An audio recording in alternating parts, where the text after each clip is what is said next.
الحمد لله نحمده ونستعينه ونستغفره ونؤمن به ونتوكل عليه ونعوذ بالله من شرور أنفسنا ومن سيئات أعمالنا من يهده الله فلا مضل له ومن يضلله فلا هادي له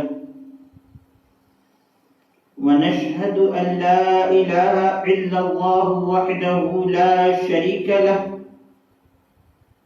ونشهد أن سيدنا ومولانا محمدا عبده ورسوله أما بعد فقد قال الله تبارك وتعالى في القرآن المجيد والفرقان الحميد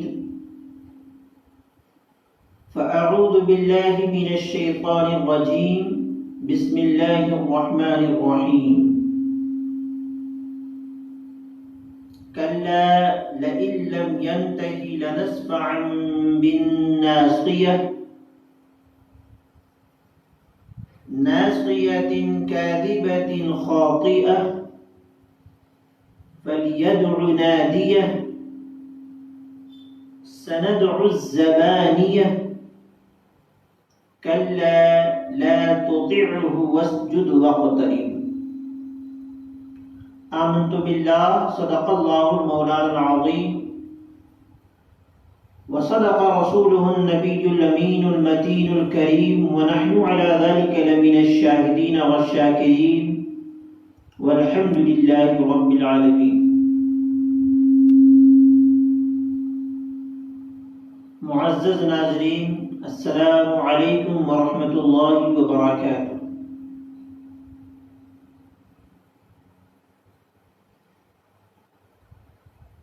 درود پاک پڑھیں۔ الصلاۃ والسلام علیک یا رسول اللہ، الصلاۃ والسلام علیک یا حبیب اللہ، وعلى آلك وأصحابك يا محمد رسول الله صلى الله تعالى عليه وسلم۔ معزز ناظرین،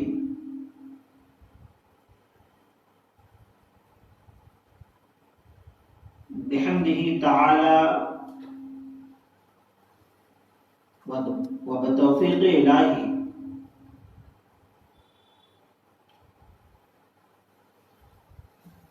آج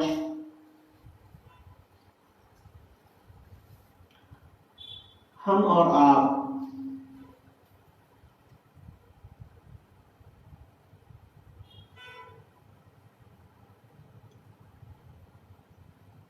درس تفسیر قرآن کے 10ویں نشست میں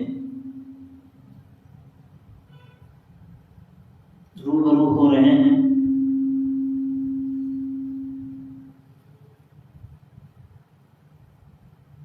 الحمدللہ یہ پروگرام سلسلہ وار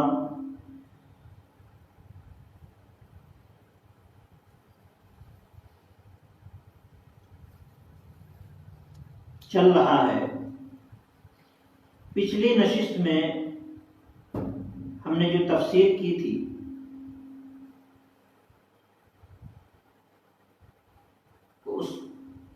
اس حوالے سے کچھ بات رہ گئی تھی۔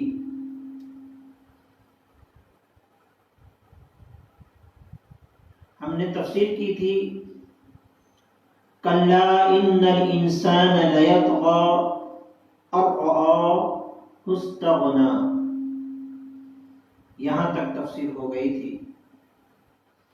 آج ہم اس کے بعد سے شروع کریں گے انشاءاللہ، اور کوشش یہ ہوگی کہ آج اس سورت کو ختم کیا جائے۔ آگے اللہ رب العزت نے ارشاد فرمایا ان الی ربک الرجعی،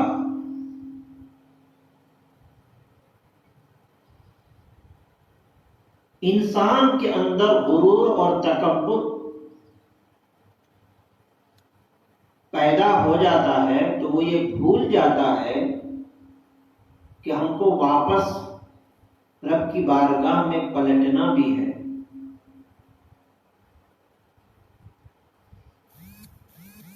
بھولنے کا نتیجہ ہی ہے کہ انسان سخت روح ہو جاتا ہے، اپنی حیثیت اور اپنی اوقات کو بھول جاتا ہے، اپنے بڑپن میں اتنا کھو جاتا ہے کہ اللہ کا تصور تک نہیں ہوتا۔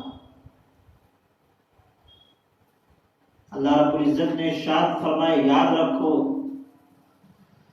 جن اوصاف کے ساتھ تم دنیا میں رہو گے، انہی اوصاف کے ساتھ میری بارگاہ میں تم پلٹے جاؤ گے۔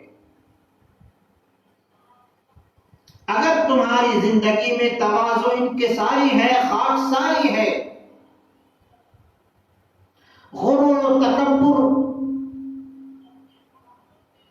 کا دور دور تک نشان نہیں ہے، تو انشاءاللہ عز و جل آپ اسی حالت میں خدا کی بارگاہ میں پلٹے جاؤ گے۔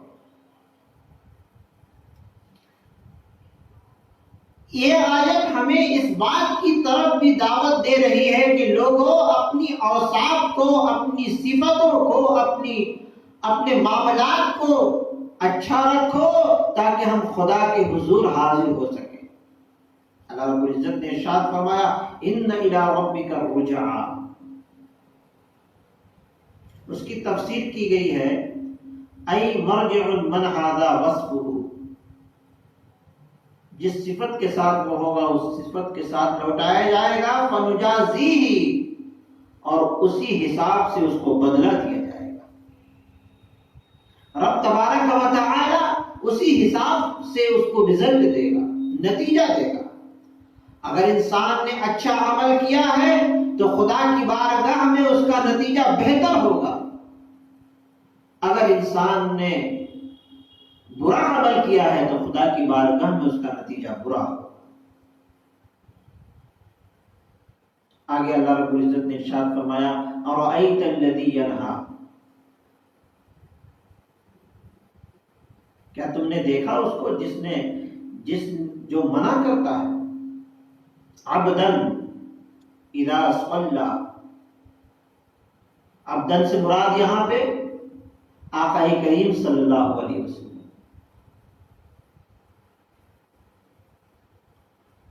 کہ جب میرے محبوب نماز کی حالت میں ہوں تو وہ منع کرتا ہے۔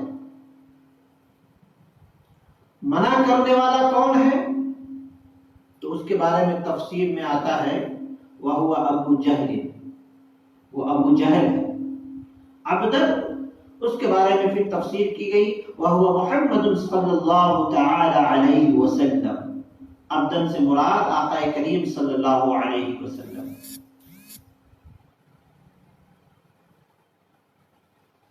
کیونکہ ابو جہل نے کہا تھا، اِنَّ رَأَيْتُ مُحَمَّدًا يُصَلِّي لَأَطْعَنَّ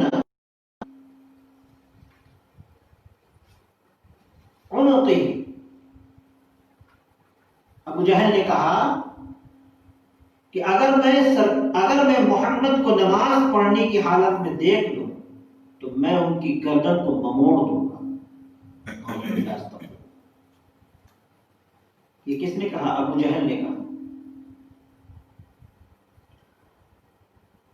حضرت ابو ہریرہ رضی اللہ تعالیٰ عنہ کے یہ قول ہے، فَأَنزَلَ اللَّهُ هَذِهِ الْآيَاتِ تَعَجُّبًا، تو اللہ تبارک و تعالیٰ نے اس آیت کو تعجب کے طور پر نازل فرمایا، اور کہا گیا کہ کلام میں حذف ہے، کلام میں حذف ہے۔ اصل میں معنی یہ ہے، امین ھذا الناہی عن الصلاۃ من العقوبہ، کیا بھلا ایسا ہو سکتا ہے کہ جو نماز سے منع کرے وہ خدا کے عذاب سے بچ جائے گا، وہ خدا کے عذاب سے امن میں رہے گا؟ ایسا ہو سکتا ہے؟ نہیں ہو سکتا۔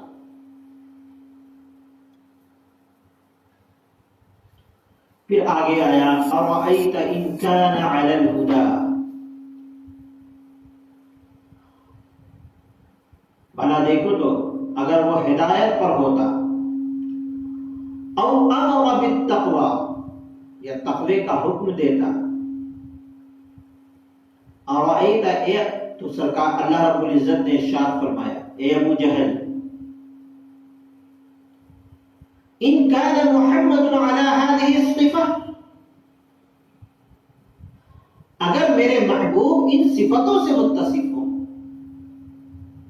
میرے محبوب میری بارگاہ میں سجدہ ریز ہوں، میرے محبوب میری بارگاہ میں سر بسجود ہوں، میرے محبوب میری یاد میں تڑپ رہے ہوں، میرے محبوب میری بارگاہ میں قیام کی حالت میں ہوں، میرے محبوب میری بارگاہ میں رکوع کی حالت میں ہوں، میرے محبوب میری بارگاہ میں تسبیح و تحلیل کی حالت میں ہوں، میرے محبوب دن رات مجھے یاد کر رہے ہوں، ان صفتوں سے متصف ہوں، تو کیا ایسا ہو سکتا ہے کہ نماز اور تقوی اور پرہیزگاری سے دور رہنے والا وہ ہلاکت سے بچ سکتا ہے؟ الیس ناہی عن التقوی والصلاۃ ہالک، وہ ہلاکت سے نہیں بچ سکتا۔ ارے آقا کریم صلی اللہ علیہ وسلم کی صفت تو یہ ہے کہ دن رات محبت الہی میں ان کی آنکھوں سے آنسو بہتا ہے، امت محمدیہ کی فکر میں پریشان رہتے ہیں، امت محمدیہ کے لیے خدا کی بارگاہ میں سجدہ کرتے ہیں اور ان کی مغفرت کی دعا کرتے ہیں، ہر وقت تواضع و انکساری کا مجسمہ بن کر رب کے حضور کھڑے رہتے ہیں اور ہمہ وقت توبہ و استغفار کرتے ہیں، جبکہ میرے محبوب معصوم۔ اتنی مبارک صفتوں سے متصف ہونے کے بعد کیا ایسا ہو سکتا ہے کہ جو انہیں میرے تقوی سے، میری عبادت سے، میری بارگاہ میں سجدہ کرنے سے، میری بارگاہ میں قیام کرنے سے، میری بارگاہ میں رکوع کرنے سے، میری بارگاہ میں سجدہ و سجود ہونے سے روکتا ہے، وہ ہلاکت میں نہ ہو؟ بے شک وہ ہلاکت میں پڑ جائے گا۔ پھر آگے ارشاد فرمایا اَرَأَيْتَ إِن كَذَّبَ وَتَوَلَّى، بھلا دیکھو اس شخص کو جس نے جھٹلایا اور منہ پھیرا۔ امام قرطبی اس کی تفسیر کرتے ہیں، اس سے مراد یعنی ابو جہل، کذب بکتاب اللہ، جس نے اللہ کی کتاب کو جھٹلایا، وَأَعْرَضَ عَنِ الْإِيمَانِ، اور جو ایمان سے منہ پھیر دیا۔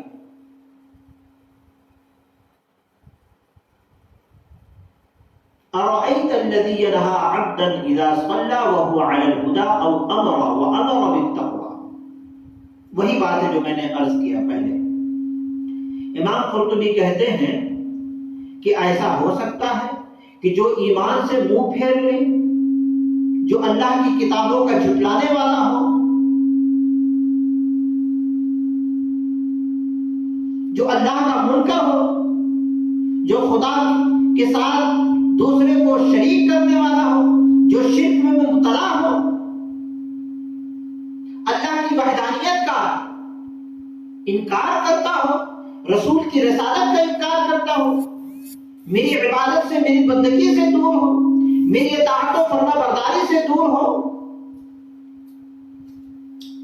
تو کیا ایسا ہو سکتا ہے کہ جو میری اطاعت و فرما برداری سے دور ہو اور جو ہمہ وقت میری اطاعت و فرما برداری میں لگا ہو، اس کی بات نہ مان کر کے اس کی بات مانی جائے گی جو میری بارگاہ سے دور ہو؟ بے شک اسی کی بات مانی جائے گی جو میری بارگاہ سے جتنا سے زیادہ قریب۔ یعنی یاد رکھیں، انبیاء کرام، خدا کی اطاعت کرنے والے، اولیاء اعظام، خدا کی اطاعت کرنے والے، رسول اللہ کی اطاعت کرنے والے، علماء ربانیین، خدا کی اطاعت کرنے والے، رسول اللہ کی اطاعت کرنے والے، اس کی بارگاہ میں سر بسجود ہونے والے، اس کی بارگاہ میں قیام کرنے والے، راتوں کی نیند کو قربان کر کے، راتوں کو جگ کر کے خدا کو منانے والے، ایسی ہستیاں اگر کچھ بولے تو ان کی بات مانی جائے گی، نہ کہ ان کی بات مانی جائے گی جو لوگ خدا کی راہ سے بھٹکا رہے ہیں، جو لوگ خدا کی بندگی سے بھٹکا رہے ہیں، جو لوگ خدا کی بارگاہ میں سر بسجود ہونے سے بھٹکا رہے ہیں، جو لوگ سیدھی راہ سے بھٹکا رہے ہوں، کی بات ٹھکرا دی جائے گی ان کے مقابلے میں جو لوگ اللہ کی بندگی میں لوگوں کو لگاتے ہیں، ہے کہ نہیں؟ تو علماء کرام، اولیاء اعظام، صوفیاء کرام ہمیں سیدھی راہ دکھانے والے ہیں۔ تو جو ان کے راستے پر چلتا ہے، علماء ربانی دین کی بتائے ہوئے راستے پر چلتا ہے، اولیاء اعظام کے بتائے ہوئے راستے پر چلتا ہے، صوفیاء کے بتائے ہوئے راستے پر چلتا ہے، تو وہ محمد رسول اللہ صلی اللہ علیہ وسلم کے راستے پر چلتا ہے۔ اور جو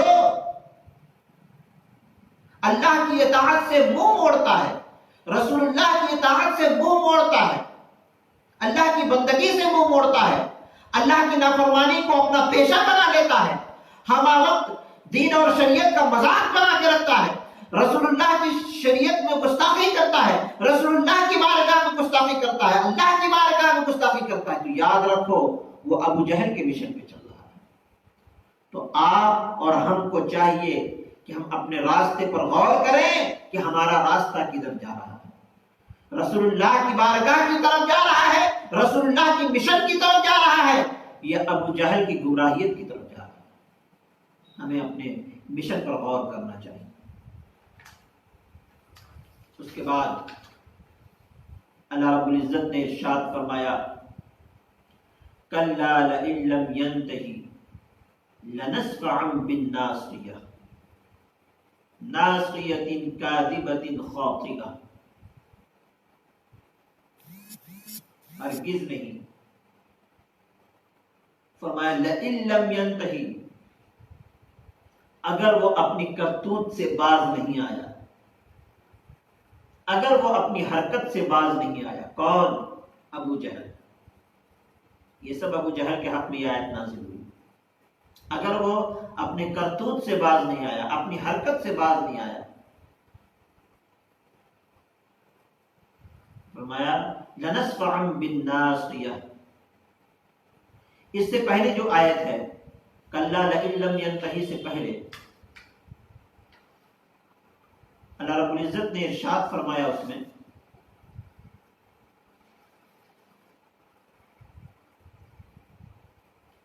أَلَمْ يَعْلَمْ بِأَنَّ اللَّهَ يَرَى أَرَأَيْتَ إِنْ كَذَّبَ وَتَوَلَّى أَلَمْ يَعْلَمْ بِأَنَّ اللَّهَ يَرَى، یعنی وہ تو اللہ کو جھٹلاتا ہے اور ایمان سے منہ پھیرتا ہے، اور پھر اللہ رب العزت نے ارشاد فرمایا کیا وہ نہیں جانتا کہ اللہ اسے دیکھ رہا ہے، اللہ اس کی حرکتوں کو دیکھ رہا ہے، وہ جو اللہ کی بندگی کو ٹھکرا رہا ہے، وہ جو اللہ کی اطاعت و فرمانبرداری کو ٹھکرا رہا ہے، اللہ اس کے تمام کرتوت سے واقف ہے، وہ دیکھ رہا ہے، وہ سب جانتا ہے، اور جاننے کے باوجود گھمنڈ اور تکبر میں، غرور میں وہ ایمان کو قبول نہیں کرتا۔ پھر اس کے بعد ارشاد فرمایا کلا لئن لم ينتہی لنسفعا بالناصیہ، ہرگز نہیں، اگر وہ اپنی حرکت سے باز نہیں آیا، اگر وہ اپنے کرتوت سے باز نہیں آیا، لنسفعا بالناصیہ، تو ضرور بالضرور ہم اسے پیشانی کے بالوں سے گھسیٹیں گے، پیشانی کے بالوں کو پکڑ کر کے ہم گھسیٹیں گے۔ اب کلا لئن لم ينتہی، اللہ رب العزت نے جو تنبیہ دیا ہے کہ اگر وہ اپنی حرکت سے باز نہیں آیا، تو مفسرین کہتے ہیں کہ وہ تنبیہ ابو جہل کو دی جا رہی تھی، اے ابو جہل، یعنی اس سے مراد ابو جہل ہے، اذا کا، کہ اس سے اگر باز نہیں آیا تو پھر سرکار دو عالم صلی اللہ علیہ وسلم کی طرف مخاطب کر کے مفسرین کہتے ہیں کہ اس سے مراد یہ ہے کہ سرکار کی طرف اللہ یہ کہنا چاہتا ہے کہ یا محمد لنسفعن ای لنأخذن بالناصیہ فلنذلنہ، اے محمد اگر وہ اپنی حرکت سے باز نہ آیا تو ہم اس کی پیشانی کے بالوں سے گھسیٹیں گے اور اسے ذلیل و رسوا کر دیں گے۔ اور پھر یہ بھی کہا گیا، مفسرین نے یہ بھی کہا کہ لنأخذن بالناصیۃ یوم القیامہ، کہ ہم اسے قیامت کے دن پیشانی کے بالوں سے گھسیٹیں گے، وتطوی مع قدمہ، اور دونوں قدموں کے ساتھ لپیٹ دیا جائے گا اسے، ویطرح فی النار، اور جہنم میں اسے پھینک دیا جائے گا۔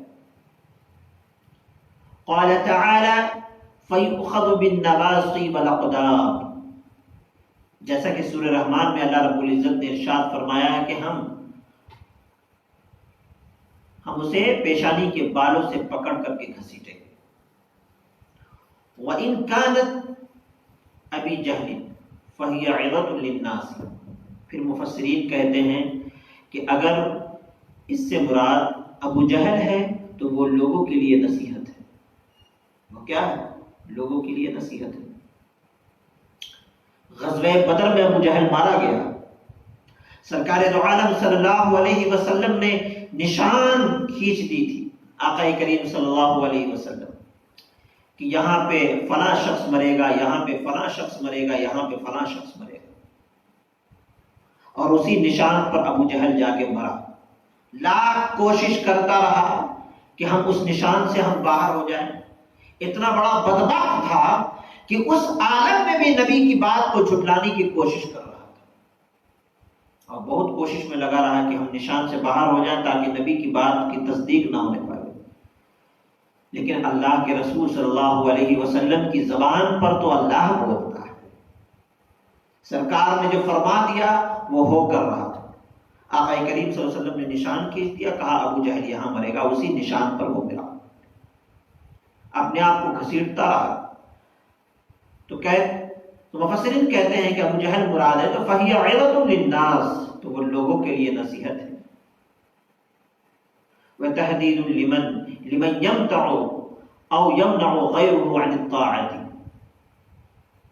اور جو لوگ خود رک جاتے ہیں ہدایت کے کاموں سے، اللہ کی اطاعت سے رک جاتے ہیں، اس کی بارگاہ میں قیام سے رکتے ہیں، رکوع سے رکتے ہیں، سجود سے رکتے ہیں، تسبیح و تحلیل سے رکتے ہیں، قرآن کی تلاوت سے رکتے ہیں، قرآن میں غور و فکر کرنے سے رکتے ہیں، قرآن کی تعلیم کو عام کرنے سے رکتے ہیں، اور صرف رکتے نہیں بلکہ دوسروں کو روکتے بھی ہیں، شیطانی حرکتوں میں لوگوں کو لگا دیتے ہیں، غلط صحبتوں کی دعوت دیتے ہیں، غلط سنگتوں میں بیٹھانے کی کوشش کرتے ہیں، غلط فکر ایک اچھے ذہن والوں کو بھی دینے کی کوشش کرتے ہیں، تو ایسے لوگوں کو دھمکی دی جا رہی ہے کہ یاد رکھو جو حشر ابو جہل کا ہوا ہے وہی حشر تمہارا بھی۔ ابو جہل بھی یہی کرتا تھا، لوگوں کو خدا کی اطاعت سے بھٹکایا کرتا تھا، لوگوں کو خدا کی بندگی سے بھٹکایا کرتا تھا، لوگوں کو خدا کی بارگاہ میں قیام سے بھٹکایا کرتا تھا، ایمان سے بھٹکایا کرتا تھا، اچھے راستے سے بھٹکایا کرتا تھا، خود بھی بھٹکتا تھا، لوگوں کو بھی گمراہ کر کے رکھتا تھا۔ تو اس کا حشر جو ہوا ہے، تو جو اس طریقے کی حرکت کرے گا، ابو جہل والی حرکت کرے گا، نہ خود وہ راہ راست پر چلنا چاہے گا اور نہ یہ چاہے گا کہ دوسرے راہ راست پر چلے، تو اس کا بھی حشر ابو جہل جیسا ہی ہوگا، یہ کہنا چاہ رہے ہیں۔ وَالنَّاصِيَةُ، اب کہتے ہیں ناسیہ کس کو کہتے ہیں؟ تو کہتے ہیں ناسیہ شعر مقدم الراس، ناسیہ اس پیشانی کے بال کو کہتے ہیں جو سر کے اگلے حصے کا بال، یہ والا پیشانی کا بال۔ وقد يعبر بها عن جملة الانسان، اور اس کو بول کر کے مکمل انسان کی طرف تعبیر کیا گیا، مراد دیا گیا، کما یقال هذه ناسیہ مبارکہ اشارۃ الی جمیع الانسان، یہ بول کر کے پورا انسان مراد، پورے انسان کے مجسمے کی طرف اشارہ ہے۔ اب یہ کیوں بولا گیا؟ ناسیہ کا لفظ کیوں بولا گیا؟ وخص الناسیہ بالذکر علی عادۃ العرب فیمن اراد، ناسیہ کا لفظ کیوں خاص کیا گیا اور اس کا ذکر کیوں کیا گیا؟ عرب والوں کی عادت تھی کہ جب کسی کی اہانت مقصود ہوتا، جب کسی کی توہین مقصود ہوتی، جب کسی کو ذلیل و رسوا کرنا مقصود ہوتا، تو اسے پیشانی کے بالوں کو پکڑ کر کے اس کو گھسیٹتے۔ تو یہاں اللہ تبارک و تعالیٰ نے اس لفظ کا استعمال اس لیے فرمایا کہ ابو جہل کو رسوا کرنا مقصود ہے، اس کو ذلیل و خار کرنا مقصود ہے، اس کی توہین کرنا مقصود ہے، اس لیے اس لفظ کو خاص فرمایا۔ پھر آگے ارشاد فرمایا فَلْيَدْعُ نَادِيَهُ سَنَدْعُ الزَّبَانِيَةَ۔ اب ظاہر ہے آقا کریم صلی اللہ علیہ وسلم عبادت میں مشغول تھے، اور جب وہ ابو جہل دیکھا تو اس نے برجستہ کہا کہ میں نے آپ کو منع کیا تھا، میں نے آپ کو منع کیا تھا، پھر یہ آپ عبادت کیسے کر رہے ہیں؟ سرکار دو عالم صلی اللہ علیہ وسلم نے بڑے سخت لب و لہجے میں اس کو جواب دیا۔ تو اس نے سرکار کو پلٹ کے یہ کہا کہ آپ مجھے کس بات کی دھمکی دے رہے ہیں، جبکہ آپ کو پتا ہے کہ میں سردار ہوں اور میرے ہم نشین بڑے بڑے لوگ ہیں، میری مجلس میں بڑے بڑے لوگ آتے ہیں۔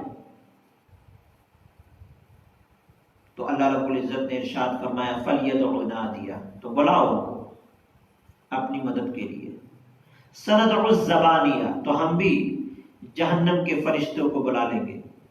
سَنَدْعُ الزَّبَانِيَةَ، پھر اس کی تفسیر کہتے ہیں ای اہل مجلسہ، یعنی اپنے مجلس والوں کو بلاؤ، جو تمہاری نشست میں بیٹھنے والے ہیں، جو تمہارے مددگار ہیں، وعشیرتہ، ان کو بلاؤ۔ فَلْيَسْتَنصِرْ بِهِمْ، تو ہم بھی اپنے فرشتوں کو بلا لیں گے۔ ای الملائکہ، ملائکہ کی طرف اشارہ ہے۔ عن ابن عباس وغیرہ واحدہم وقال الاخفش، پھر آگے کہتے ہیں وَهُوَ مَأْخُوذٌ مِنَ الزَّبَنِ، اب یہ زبن کے طرف اشارہ کر رہے ہیں، یعنی جو آیت میں ذکر ہے سَنَدْعُ الزَّبَانِيَةَ، لغوی بحث اس کے بارے میں کر رہے ہیں۔ آگے پھر لکھتے ہیں ابو اللیث سمرقندی نے ایک حکایت بیان کی، حدیث پاک صلی اللہ تعالی علیہ وسلم میں ہے کہ جب اس سورت کو سرکار دو عالم صلی اللہ علیہ وسلم نے پڑھا اور لَنَسْفَعًا بِالنَّاصِيَةِ، اللہ رب العزت نے یہ فرمایا کہ ہم ضرور پیشانی کے بالوں سے پکڑ کر کے اس کو کھینچیں گے۔ تو قال ابو جہل، تو جب یہ آیت پڑھا سرکار دو عالم صلی اللہ علیہ وسلم نے تو ابو جہل نے کہا انا ادعو قومی، میں اپنی قوم کو بلا لوں گا، حتی یمنع عنی ربک، کہ تمہارے رب سے وہ میری دفاع کرے گا۔ فقال اللہ تعالی، تو اللہ رب العزت نے ارشاد فرمایا فَلْيَدْعُ نَادِيَهُ، اے میرے محبوب آپ ان کو بولیے کہ آپ اپنے مجلس والوں کو بلاؤ اپنی مدد کے لیے۔ سَنَدْعُ الزَّبَانِيَةَ، تو ہم بھی بلا لیں گے جہنم کے مقرر فرشتوں کو۔ لما سمع ذکر الزبانیہ، مفسرین کہتے ہیں کہ زبانیہ کا ذکر جیسے ہی اس نے سنا تو رجع فرغ، تو وہ بھاگا، پلٹ کر کے بھاگا۔ فقیل له خشیت منہ، اس سے کہا گیا کیا تم اس سے ڈر گئے؟ قال لا، اس نے کہا نہیں، ولکن رأیت عنده فارسا، میں نے دیکھا کہ کوئی شہ سوار ہے اس کے پاس، ان قریب وہ مجھ پر گر پڑے گا اور ایسا لگتا ہے کہ مجھے وہ کھا ہی لے گا۔ فخشیت منہ ان یأکلنی، پھر کہتے ہیں وفی الاخبار الزبانیہ ان الزبانیہ رؤوسہم فی السماء وارجلہم فی الارض، حدیث پاک میں آتا ہے کہ زبانیہ جو ہے کیا ہے، تو زبانیہ کے بارے میں آتا ہے کہ آسمان میں اس کا پیر، اس کا سر آسمان میں اور اس کا پیر زمین میں۔ فَهُمْ يَدْفَعُونَ الْكُفَّارُ فِي جَهَنَّمْ، جہنم میں وہ ڈھکیلے جائیں، جہنم میں وہ ڈھکیلے گا کفاروں کو، جہنم میں وہ کفاروں کو پھینکے گا۔ وَقِيلَ إِنَّهُمْ أَعْظَمُ الْمَلَائِكَةِ وَأَشَدَّهُمْ بَطْشًا وَالْعَرَبُ، پھر کہا گیا، حضرت اکرمہ رضی اللہ تعالیٰ عنہ سے روایت ہے کہ حضرت عبداللہ بن عباس رضی اللہ تعالیٰ عنہ نے کہا کہ سندع الزبانیہ قال ابو جہل، یہ کیوں کہا گیا؟ اللہ رب العزت نے یہ آیت کیوں فرمایا سندع الزبانیہ؟ ابو جہل نے کہا لئن رأیت محمدا یصلی لأطعنن علی عنقہ، اگر میں محمد صلی اللہ علیہ وسلم کو دیکھ لوں نماز پڑھتے ہوئے تو میں ان کی گردن کو موڑ دوں۔ فقال النبی صلی اللہ علیہ وسلم، تو اللہ کے رسول صلی اللہ علیہ وسلم نے فرمایا لو فعل لاخذته الملائکہ عیانا، اگر وہ ایسا کرتا تو سب کے سامنے فرشتے اس کو پکڑ لیتے، دبوچ لیتے۔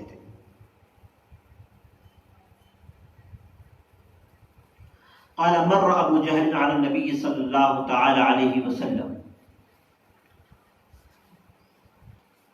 ابو جہل نبی کریم صلی اللہ تعالی علیہ وسلم کے پاس سے گزرا۔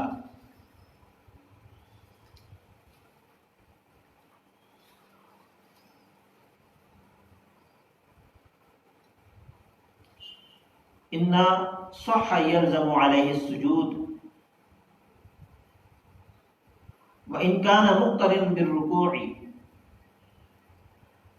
ابو جہل نبی کریم صلی اللہ تعالی علیہ وسلم کے پاس سے گزرا تو دیکھا آقا کریم صلی اللہ تعالی علیہ وسلم کو نماز پڑھتے ہوئے، رکوع کی حالت میں دیکھا، سجدے کی حالت میں دیکھا۔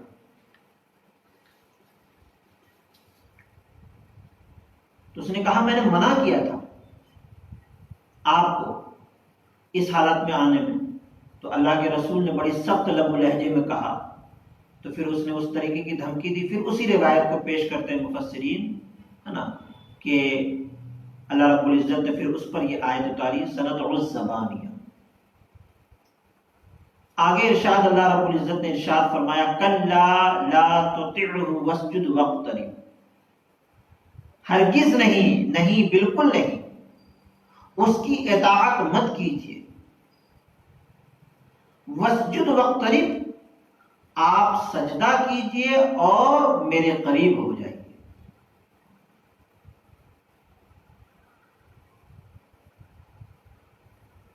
اللہم ارفع بہ ذکرا، اللہ رب العزت کے مقدس رسول صلی اللہ علیہ وسلم نے فرمایا اے اللہ تیرا ذکر بہت بلند ہے۔ اللہم اغفر بہ ذنوبنا، اے اللہ ہمارے گناہوں کو بخش دے۔ ان پوری آیتوں کا لب و لباب کیا ہے؟ ایک آیت میں اللہ رب العزت نے ارشاد فرمایا لئن لم ينتہی لنسفعا بالناصیہ، اگر وہ اپنی حرکتوں سے باز نہیں آیا تو میں اس کے پیشانی کے بالوں کو پکڑ کے کھینچوں گا۔ ناصیۃ کاذبۃ خاطئہ، وہ پیشانی جو جھوٹے اور خطاکار ہے۔ فلیدعو نادیہ، آپ کو دھمکی بری نگاہ سے وہ دیکھتا ہے، آپ کو آنکھیں دکھاتا ہے میرے محبوب، آپ کو وہ اپنی مجلس کی دھمکی دیتا ہے، اپنی نشست و برخاست کی دھمکی، اپنی نشست کی دھمکی دیتا ہے، اپنے مددگاروں کی دھمکی دیتا ہے۔ فلیدعو نادیہ، تو آپ اسے بولیے کہ بلاؤ اپنے مددگاروں کو۔ سندع الزبانیہ، تو ہم بھی فرشتے کو بلا لیں گے۔ کلا لا تطعه واسجد واقترب، اے میرے محبوب آپ کو اس کے بارے میں فکر کرنے کی ضرورت نہیں ہے، وہ جو کہتا ہے اس کی اطاعت کرنے کی ضرورت نہیں ہے، وہ بھی میرا ہی بندہ ہے، میرا ہی بندہ ہو کر کے مجھے کو آنکھیں دکھاتا ہے اور میرے ہی محبوب کو دھمکی دے رہا ہے۔ اگر ہم نے اس کو سردار بنایا ہے، اگر ہم نے اس کو مکہ والوں پر فوقیت دی ہے، لوگوں پر فوقیت دی ہے، جس کے تعلق سے وہ اکڑ رہا ہے لوگوں کے سامنے، غرور و تکبر کر رہا ہے، اپنی اوقات کو بھول گیا ہے، اپنی حیثیت کو بھول گیا ہے، تو اے میرے محبوب ہم ہی اس کو انجام تک پہنچائیں گے۔ کلا لا تطعه واسجد واقترب، آپ کو اس کی اطاعت نہ کریں، آپ صرف میری بارگاہ میں سجدہ کریں اور سجدہ کر کر کے میری بارگاہ کے قریب ہو جائیں۔ اس صورت سے ہمیں پیغام کیا ملتا ہے؟ یہ اس صورت کی تفسیر مکمل ہوئی۔ اس صورت سے ہمیں پیغام کیا ملتا ہے؟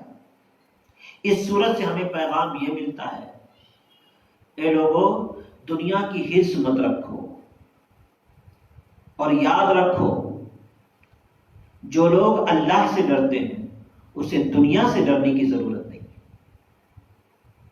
جو لوگ اللہ سے محبت کرتے ہیں اسے دنیا کی فکر کی ضرورت نہیں ہے۔ جو لوگ رسول اللہ سے محبت کرتے ہیں اسے دنیا والوں کی فکر کرنے کی ضرورت نہیں ہے۔ لاکھ دنیا والے اس سے ناراض ہو جائیں، اگر ان کا راستہ صحیح ہے اور وہ پوری زندگی اللہ اور اس کے رسول کی اطاعت میں گزارنے کی کوشش کر رہے ہیں اور اس اطاعت کی حالت میں لوگ ان سے ناراض ہوتے ہیں، تو ان کو لوگوں کی ناراضگی کی فکر نہیں کرنی چاہیے بلکہ اللہ کی اطاعت کی فکر کرنی چاہیے۔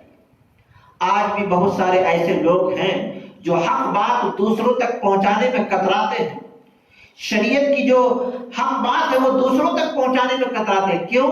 میرے تعلقات خراب ہو جائیں گے، میرے معاملات خراب ہو جائیں گے، میرے لوگوں کے ساتھ اٹھنے بیٹھنے ملنے جلنے کا جو معاملہ ہے وہ خراب ہو جائیں گے۔ اگر ان کو یہ بات بتا دیں گے تو میرے ساتھ جو آ رہے ہیں، بیٹھ رہے ہیں، اٹھ رہے بیٹھ رہے ہیں، میرے ساتھ اٹھنا بیٹھنا ان کا ختم ہو جائے گا۔ میرے پاکٹ میں جو پیسہ جا رہا ہے وہ پیسہ جانا بند ہو جائے گا۔ وہ جو چائے نوشی چل رہی ہے، بیٹھ کے چل رہی ہے، وہ چائے نوشی بند ہو جائے گی۔ اور اس چکر میں وہ کتمان علم کرتے ہیں، وہ شریعت کو باتوں کو چھپاتے ہیں اور وہ بات بتاتے ہیں جو ان کے مزاج کے مطابق ہو۔ ایسے لوگوں کو خدا کی محبت کی فکر کرنی چاہیے اور خدا سے ڈرنا چاہیے کہ لوگوں تم اس شخص کے بندے نہیں ہو، تم اس خدا کے بندے ہو جس نے پوری کائنات کو وجود بخشا ہے۔ تو اس لیے ہمیں اللہ کی فکر کرنی چاہیے، اور جو لوگ اللہ کی فکر کرتے ہیں، جو لوگ رسول اللہ کی محبت کی فکر کرتے ہیں، جو لوگ اللہ اور اس کے رسول کی ناراضگی سے ڈرتے ہیں، ان کے اندر یہ سب عادتیں نہیں ہوتی ہیں کہ وہ علم کو چھپائے پھرتے ہیں، وہ حلال و حرام کو چھپائے پھرتے ہیں، وہ دوستی یاری کا خیال کرتے ہیں، وہ رشتہ داروں کا خیال کرتے ہیں۔ ان کی نظر میں صرف ایک ہی بات رہتی ہے، اللہ کیا فرماتا ہے، رسول اللہ کیا حکم دیتے ہیں۔ تو اسی لیے ہم سب کی ذمہ داری ہے کہ اللہ تبارک و تعالی نے اطاعت و فرمانبرداری کی جو دعوت دی ہے ہم کو اس صورت کے اندر، اور نبی کے توسل سے پوری دنیا کے ایمان والوں کے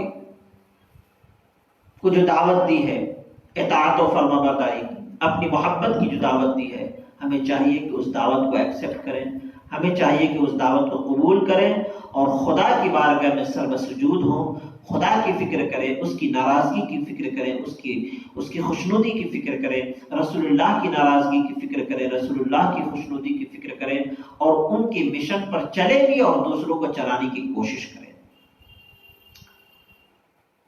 درس تفسیر قرآن اسی مشن کو لے کر کے آگے چل رہا ہے۔ اس درس تفسیر قرآن کو انعقاد کرنے کا مقصد ہی یہی ہے کہ اللہ کے احکام سے لوگوں کو آگاہ کیا جائے، کلام الہی کے احکام سے لوگوں کو آگاہ کیا جائے۔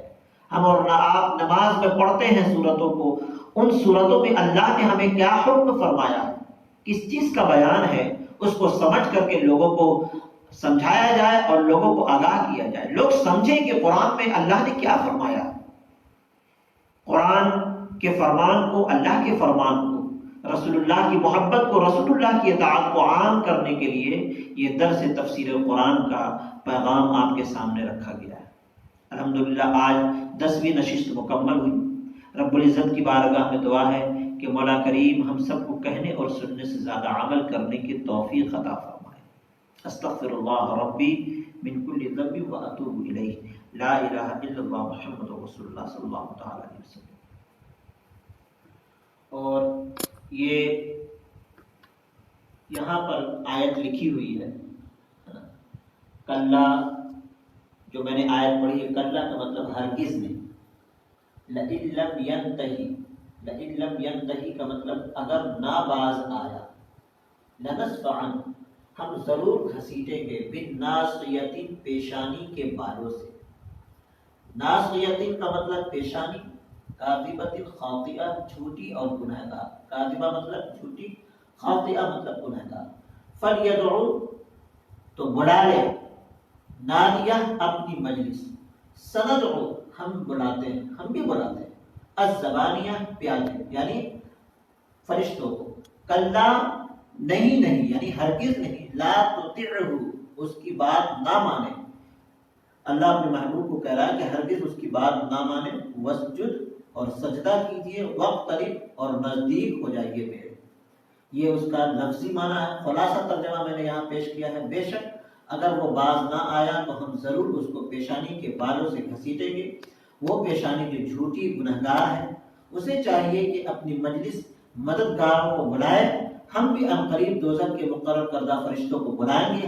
ہرگز نہیں آپ اس کی کوئی بات نہ مانیں، آپ سجدہ کریں اور میرے زیادہ قریب ہو جائیں۔ یہ اس کا مکمل ترجمہ ہے۔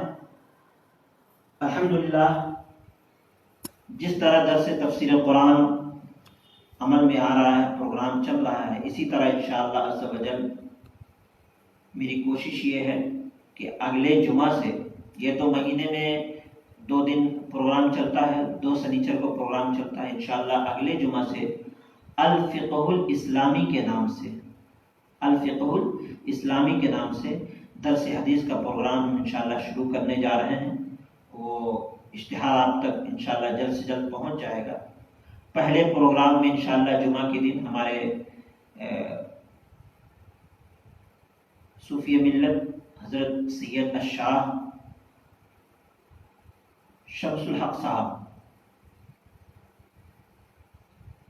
المعروف بہ صاحب شاہ نور کمال بگری مسجد انشاءاللہ آپ کے سامنے روبرو ہوں گے پہلے جمعہ کو، اور ان کی متبرک زبان سے انشاءاللہ اس پروگرام کا آغاز ہوگا، اور پھر انشاءاللہ ہر جمعہ کو یہ خادم آپ کے سامنے حاضر ہوگا۔